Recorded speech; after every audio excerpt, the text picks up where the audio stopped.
Hey everybody, welcome back to my channel, or welcome to it if it's your first time here. I am Megan, also known as Reading with Hot Chocolate, and last week I had the amazing opportunity to interview author Kerry Chaput about her upcoming book, The Secret Courtesan, which comes out on February 10th. So, let's get to it! Well, I'm Megan, and I'm Hi. so excited to meet you. Yeah, I'm so excited. Thanks for making this happen. Yes. So I don't know if we want to just dive in, or I don't know, like... Sure. Okay, well, I am talking to Kerry today about her book, The Secret Courtesan, and it's out now, right? It came out No, it's out on no the 10th. So on the like, 10th, yeah, February. yeah, Yes. a little less than 2 weeks. I can't wait for people to get to read it. Thank you. Yes. That is so exciting. I keep like January is a blur. I've forgotten what day it is, so It's also, doesn't it seem like it's been January for like 6 months? at least, yes. I'm like, it's still January? Are we in February yet? Yes.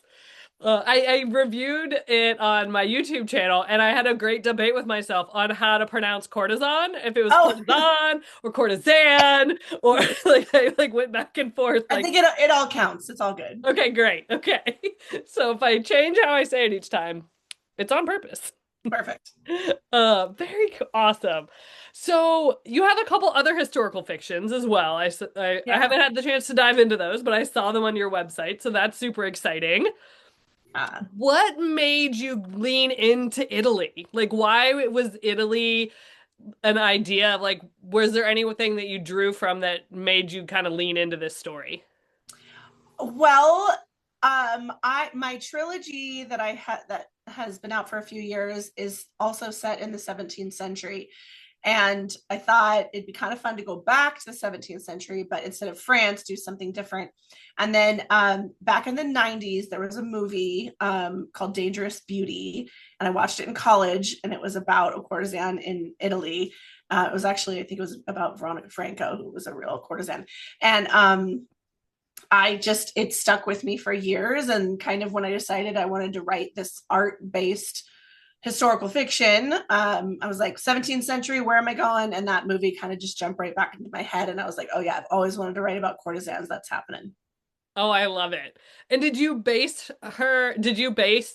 Sophia on anybody in particular, or was she just completely like an imagination you came up with?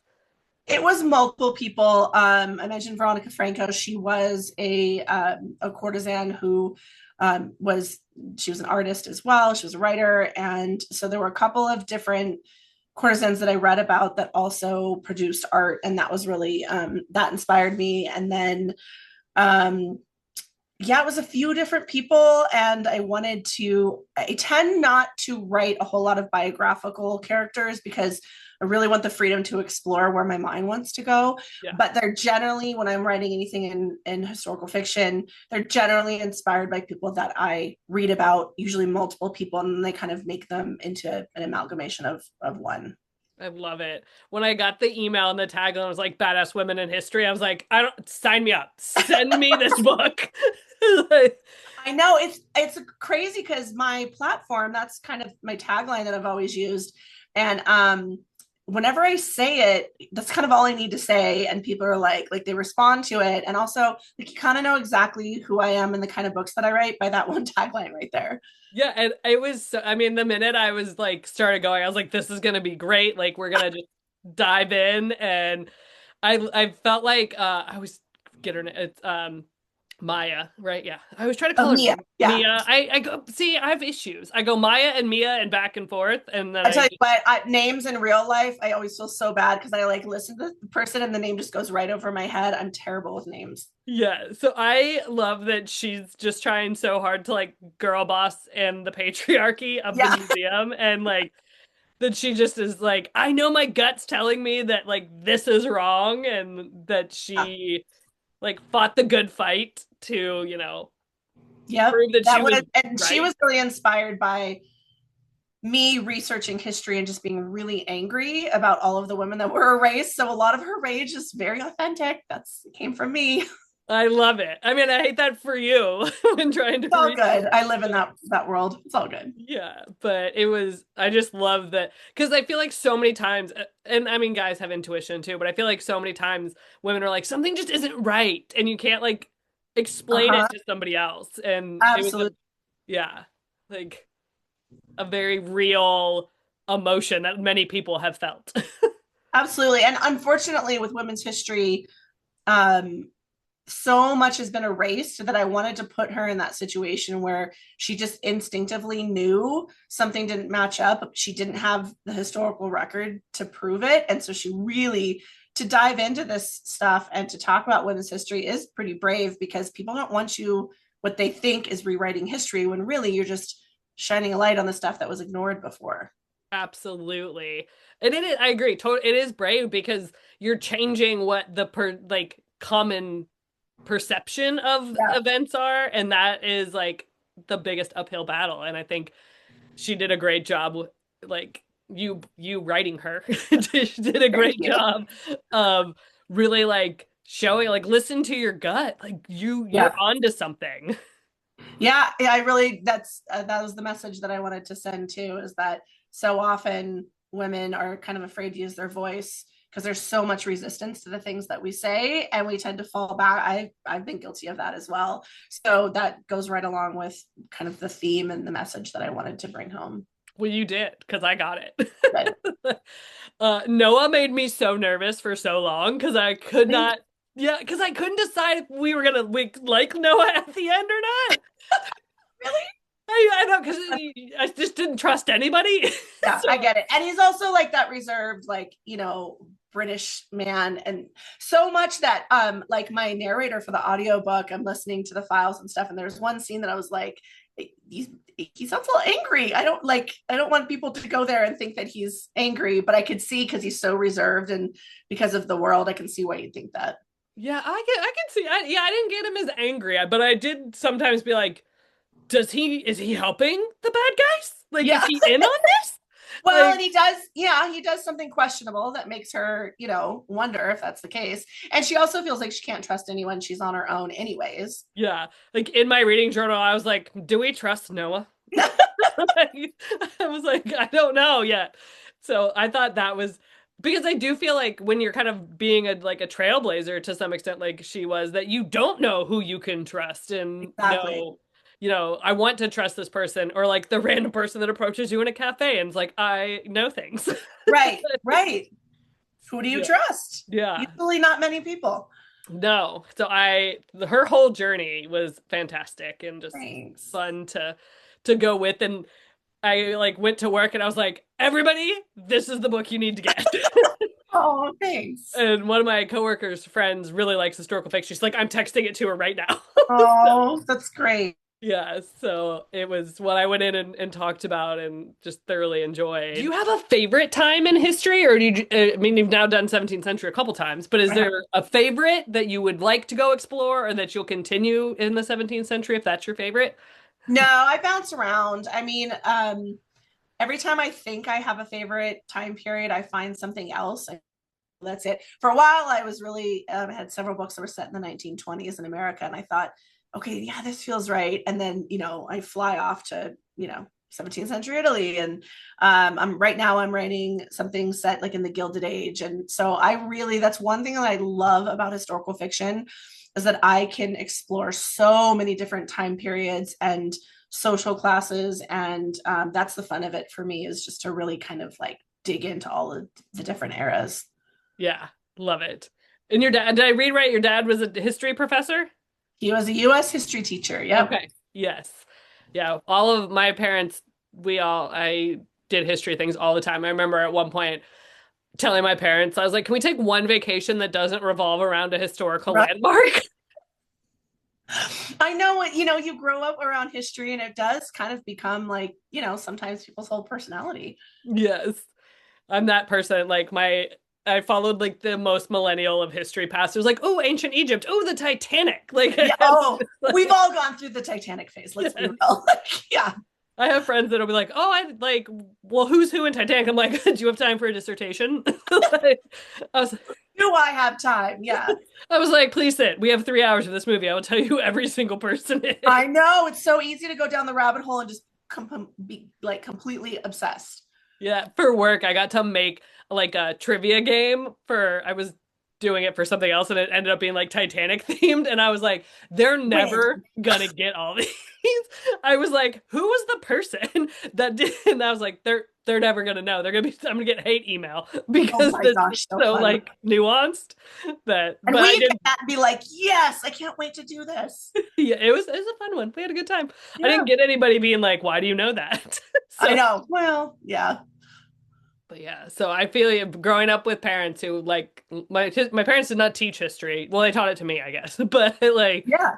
it was definitely a key part of growing up and kind of getting all the history. So Yeah. And my dad was a very, very different kind of teacher. You probably read that he held his honors class in our living room every week. yes, So I literally grew up around it. And he was really, really big into debating your opinion. And mm, so what he would do is he'd tell his high school students, this is what we're going to be discussing. And you choose one side of the debate, go research for a week, come back and be prepared to debate. And you're going to debate the other side. And if everyone comes back on one side, you get to debate me. And then what he would do is he would debate. And at the very end, he'd flip sides and debate the other side. And so he was really, really big on exploring more about like um, motivation behind why people did what they did and the outcomes. And so it was really this very dynamic, interesting thing to grow up around. yeah, that's amazing. That's fun. We did finally take a family vacation that was not a historic place, and we were on the beach, and I was like, okay, we're bored now. Can we like where else can we go? Give me some historical buildings to go tromp through. Yeah, I was like, where are we, Florida? There's got to be something. I'm still like that. I love to just wander cities and look for like love historical buildings and I love cool little historical stories. I'm the same way. Find me a historical museum, I'm there. Yeah, yes. I like to go look at the museum, but I get tired of reading all the plaques. Oh, that's a lot of work. I frequently am just like I'm here for vibes. Yeah, my dad's like a read the plaque person. I'm like, cool, Oh, that's a pot from 1850. Moving on. Like, no, I like the highlights, I would say. yes. Oh, so fun. And have you been to Italy? Have you gotten to travel and I visit some have. of your It's funny because places? someone just asked me yesterday if I got to like research for this, and unfortunately, we did talk about it. My husband and I were like, could we? But it didn't really work out. And I was writing it so fast that I was like, I just got to get this out. But I have been to Venice a couple of times when I was in my early 20s. Okay, so you got a little bit of like a reference point. I did, and yes. And so I remember the smells and I remember the gondola and I remember the kind of the layout of the squares and everything. So it's nice to have been there, but I certainly would have loved another trip while I was writing for intensive research purposes. Yeah, of course, of course. I've not made it to Italy. It's on the but we were supposed to go in 2020. Of course, nothing happened in 2020. Exactly. We lost out on a trip then too. So Yes. Well, and I think it's so like it can be so off-putting, like when the author doesn't know where they're talking about. So like I felt like she's been here, or oh maybe yeah. not recently, Yeah. like because I grew up in Nashville, and I can always tell when an author is writing about Nashville and they've never been there Yeah. because you'll read it and you'll be like, that's wrong. Like you're not on the right street, or like, I know. And that's what's really hard when you're writing these things, especially when you're writing historical. Luckily, I actually found maps from 17th century Venice and awesome. compared them, and they're like the same. Yeah, So, I mean, even the names of the streets are the same. And so I was like, okay, I'm pretty good. But when you're writing the stuff, I tell you what, I had to write something set in Versailles during King Louis XIV's oh reign. gosh, yeah. I can't even tell you. I had to find old maps and references and draw them because they're completely different now with different names. And so sometimes the research can be really boring because you're like, I just want to write my story, but you have to get those things right because otherwise people that are familiar with it will get pulled out of the story. Absolutely. I read it was like a Christmas romance, and she was writing about the Opryland Hotel, and she's like, in the grand entrance. I was like, there's not really a grand. But Okay. it sounds like there would be, right? Yeah. Like in your head, you're like, oh, there's got to be a grand entrance. Yeah. Yeah. And I So, looked it up and I was like, oh, they're Canadian. They've probably yeah. not been there. You do your best, but sometimes I'm sure, sometimes you make mistakes. Oh, absolutely. No one's perfect.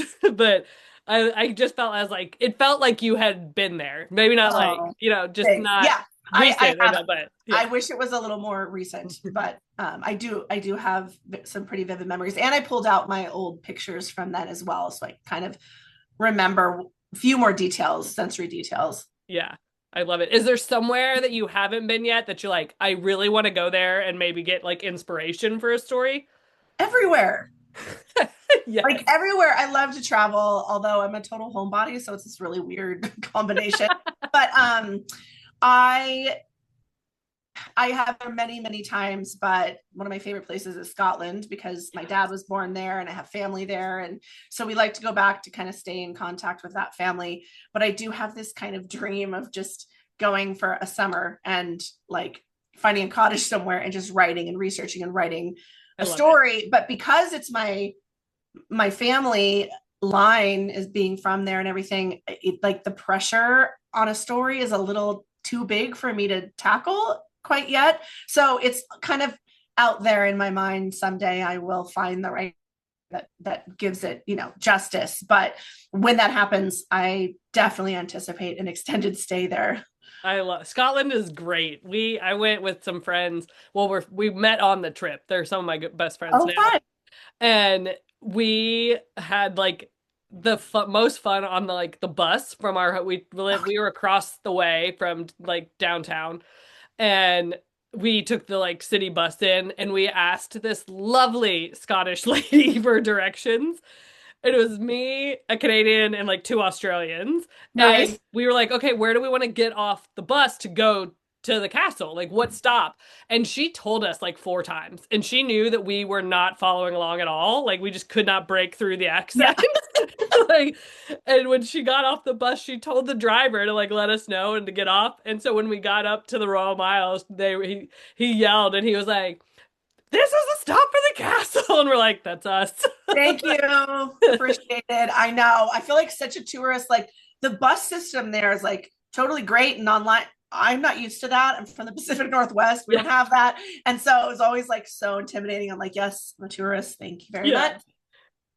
But yeah, it's a bummer. My family used to have a apartment on Princess Street and like right above one of the shops, and they I think they sold it like I don't know a couple decades ago, whatever. And I'm like, oh, that would have been amazing. That would be a great place to write, Yeah. But I feel I love it there. I love visiting.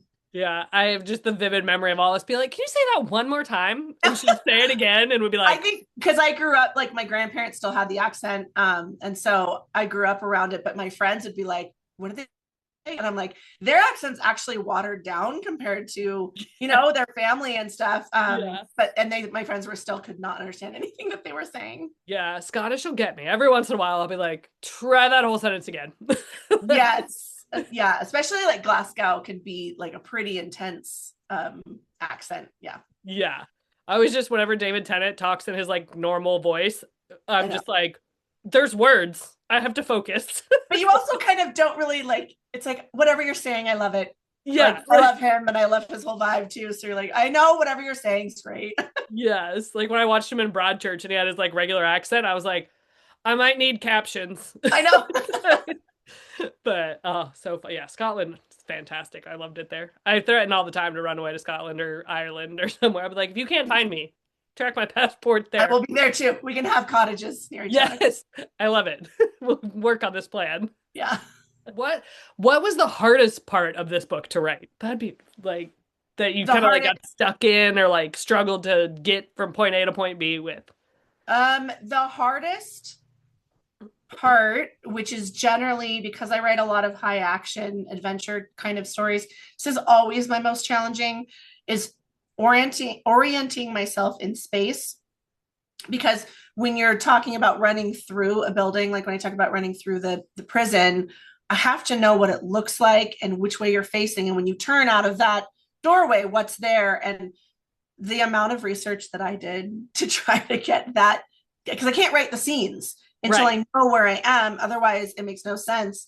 And so like Google Maps is surprisingly helpful because you can go down into the actual view and walk it, in different directions. Oh, So you can see what it looks like, and you're like, oh, I can orient myself, and I know when they look out the window, that's what they're going to see. Because all of those details have to match up. Otherwise, you're just making stuff up, right? Yes. Um, and like the prison is also, she's running through it in modern times, and she's running through it back in 17th century, right? Right. So I had to look, was it different in current day versus then, and what's different? And there are a few differences. So I did a lot of research. Like I was knee deep in the story, and I was like feeling it, and I had all these ideas where I wanted it to go. And I came to a standstill because I was like, I don't know which way is left and which way is right. And are there stairs? Are there not stairs? Like I really couldn't write it until I sat down, and I think about 2 weeks worth. That's all I did, was just orient myself to where things were so that I could move forward. That was probably the most frustrating. I love that detail though, because I wouldn't even, now that you say it and I think about it, I'm like, well, yeah, like it's a real place. Yeah. I'm just with her, like I'm just running with her and knowing like that she's going with the right way, or like visualizing it through her. So like it would make sense that you would have to really know what the inside of that building looked like to make Right. it where I can follow her with it. Like, Right. Same thing with like the Doge's palace, it's a very distinct layout. And so I had to know exactly, if you walk up the stairs and you turn right, what is it there? And so all of those little details about like the little hidden passageway, that's all there. yeah. I tried to include as much of the real layout as possible. Oh, see, now I'm gonna have to go visit and then like take the book and be I like, think I know where I am. you laugh, but back when I was in Italy the second time, my sister and I both read Angels and Demons when we were there. Yes. And we had the book, and we were running through finding like the angel with the arrow that was pointing a certain way. Like we found all of those things, and it was so exhilarating. That is what makes historical fiction fun as like a reader, is being able to be like, I'm standing here. Like Yes. it's a real place. And even like I haven't read Outlander yet. It's back here somewhere. But I've watched the show, and they filmed in so many places in Scotland that I'd been to that I was like, I know where this is. Right. I've stood there. Like, It's so not fun when really. that happens. Yeah, I was like, this is not the real place because this is like an abandoned palace, but like I've been there. Like, So fun. but yeah, it's always, yeah. That, I guess that's why I've always, I guess maybe Angels and Demons and all those is why I probably have always wanted to go to Italy, because and Pompeii, like to go over to Oh, I know, Pompeii that's on and my list too. yeah, so I love it. But you did great with the details and like being able to feel like I was with them as they were going, and it was just at the end I was like gutted. I was like, this is Oh, like the saddest, like it was perfect. It was, but like it was, I just wanted to be like, there's got to be something like with the other half to like I know. tell you she was there, but they're like there wouldn't be. I know. I know. I kind of, I knew that that was what had to be written into the story. A couple of my critique partners were like, "Oh, really? Can you maybe?" And I was like, "No, it has to happen this way."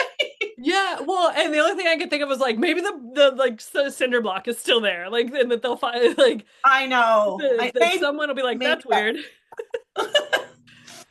But then I was like, but then they would just look at it and be like, oh, it's a cinder block. Like they wouldn't have any reason to like yeah. know what that meant to the Yeah, story. and that's the problem when when people are erased from history. How do you find them? And what kind of keeps me awake at night, honestly, because I write about, not just in my books, but on my Substack and on my Instagram, I'm talking about women from history.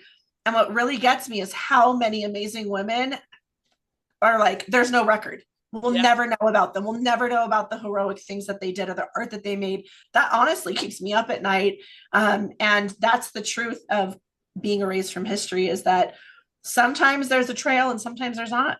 Sometimes you're a dark-haired girl in somebody else's journal. It's true.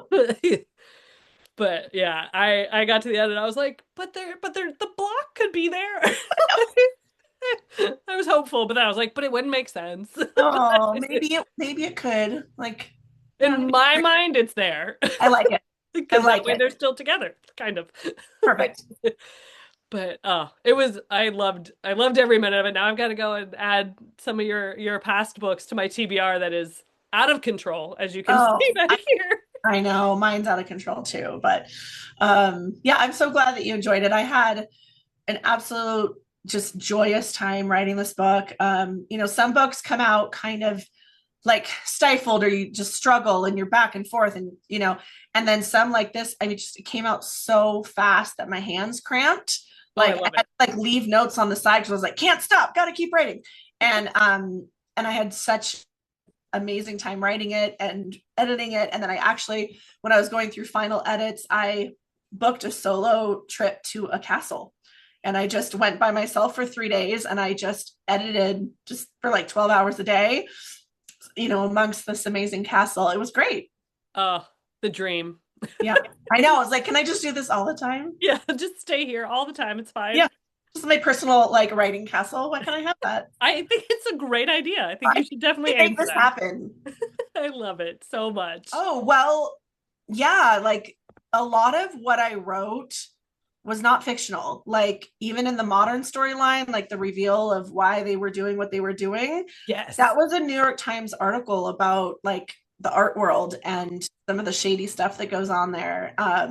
That's kind of where this story kind of came, not really came, I already had an idea, but as I was formulating the story, I found a couple articles of like all of the crazy stuff that goes on in the art world and all of the, not just like the black market stuff, but I don't want to give too much away, but who was working at the digs and Yeah. how much money and lies happen in that world. It was a really fascinating article, and I was like, oh, this has to be in my book. No, it was like, because you do get to that point and you're just like, oh my God, like what else have we lost to history because of these Yeah, kind of shady dealings on the sides? Like it's, yeah, or things we got wrong that we think we know. so much. I mean, honestly, probably so much. Yeah, which is mind-boggling. It would, I agree, it would keep you up at night if you got like down a deep rabbit hole of like one person or one story that you And were that's like, what I do, right? That's my life. And so, yeah, I spend a lot of time in rabbit holes. It's unfortunate. they're fun places sometimes. Sometimes, yeah, but yeah. But like I said, I loved every minute of it. I thought it was awesome, and I liked the dual back and forth of, here's where we are in modern time, here's where we Yes. are in kind of walking those paths at the same time, but together, but different times. And that's really what I wanted. I don't write a whole lot of dual timeline. This was, kind of a sidestep for me, but that's what's so fun about dual timeline is you can tie those stories in together where they're walking under an arch, and 400 years later someone else is walking through an arch. And that's what I think when I'm out traveling Yeah. and I'm looking at some amazing historical landmark or art piece, and I think, who in history has stood here before me and what were they thinking? And those are the thoughts that go through my head when I'm thinking about history. I love it. It's so true, especially in Europe when everything is old and you're just like Mhm. so many people, like especially I feel like when you go upstairs that are like warped Oh from my God, everybody. I love it so much. Yeah, like you walk, you're like, there's so many people who all like have walked up these stairs that they're this warped. Like I just My want to. sister got so mad at me because she's like, it's hot and I'm tired. And every time you see a stupid staircase, you make me walk up it because I'm like, Yes. something's up there. I have to find out what it is there. Yeah. So we took so many random staircases like that were warped. And she was like, oh, another one. Yes. I'm with you, sister. It's okay. Just keep walking. I know. I gotta find out. I gotta get to the top. Yes. Well, I don't want to keep you, and I don't want Zoom to cut us off mid-sentence because So I don't have Pro anymore.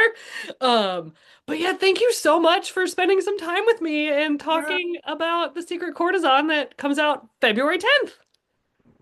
February 10th. Yeah. Thanks for having me. I'm just so glad you enjoyed the book, and I always love talking about it.